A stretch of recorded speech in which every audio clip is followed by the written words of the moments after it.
বিসমিল্লাহির রহমানির রহিম। আসসালামু আলাইকুম। আজকে দেখাবো কুমড়ো বড়ি দিয়ে ইলিশ মাছ দিয়ে শীতের সবজি রান্না। এখানে 2টা ইলিশ মাছ নিয়ে নিয়েছি, কেটে পরিষ্কার করে ধুয়ে নেব। এই তো আমার কেটে পরিষ্কার করে ধুয়ে নেওয়া হয়ে গেছে। এখানে কিছু শীতের সবজি কেটে নিয়েছি। এখানে সবজির মধ্যে আছে মূলা, আলু, বেগুন। এটা আমি কেটে পরিষ্কার করে ধুয়ে রেখেছি। আর সাথে আছে কুমড়ো বড়ি। কড়াই দিয়ে দিচ্ছি তেল, দিয়ে দিচ্ছি কুমড়ো বড়ি। কুমড়ো বড়িটা আমি লাল লাল করে ভেজে নেব। কুমড়ো বড়িটা আমার ভাজা হয়ে গেছে, উঠিয়ে নিচ্ছি।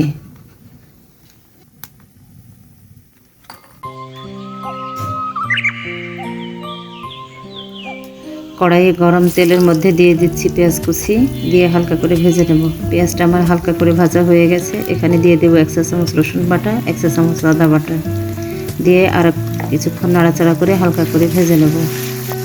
মশলাটা আমার ভাজা হয়ে গেছে। এখন কিছু গুঁড়ো মশলা দিয়ে দেবো। এখানে আছে মরিচ, হলুদ, লবণ, দিয়ে আরও কিছুক্ষণ ভালোভাবে নাড়াচাড়া করে কষে নেব।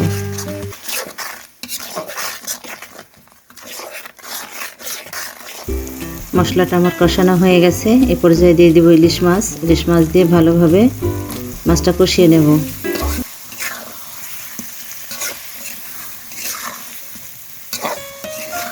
মাছটা আমার কষানো হয়ে গেছে, মাছটা আমি উঠিয়ে নিচ্ছি।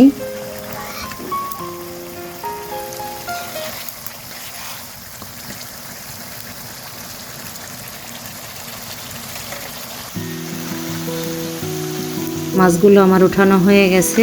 বাকি মশলার মধ্যে আগে থেকে কুটে ধুয়ে পরিষ্কার করে রাখা সবজিগুলো দিয়ে দেব। সবজিটা আমি ভালোভাবে কষে নেব।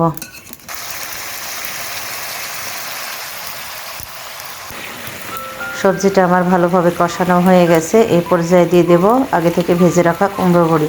কুমড়ো বড়ি দিয়ে আরও কিছুক্ষণ ভালোভাবে কষে নেব।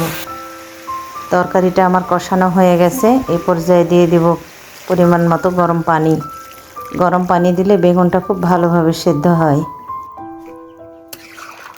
তরকারিটা আমি ঢাকনা দিয়ে ঢেকে 50% সেদ্ধ করে নেব।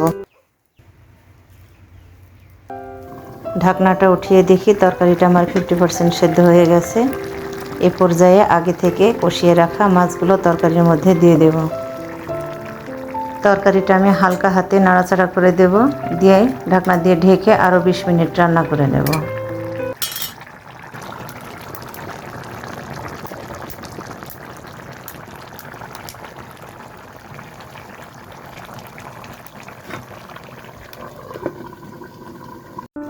রান্নাটা আমার হয়ে গেছে। এই পর্যায়ে দিয়ে দেব ভাজা জিরা গুঁড়া।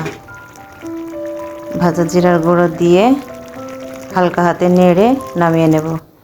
এই তো আমার তরকারির ফাইনাল লুক। কেমন হয়েছে অবশ্যই কমেন্ট করে জানাবেন। ভিডিওটি যদি ভালো লেগে থাকে অবশ্যই একটা লাইক করে দেবেন, কমেন্ট করবেন অ্যান্ড শেয়ার করে দেবেন। চ্যানেলটি অবশ্যই সাবস্ক্রাইব করে দেবেন। আসসালামু আলাইকুম। আল্লাহ হাফেজ।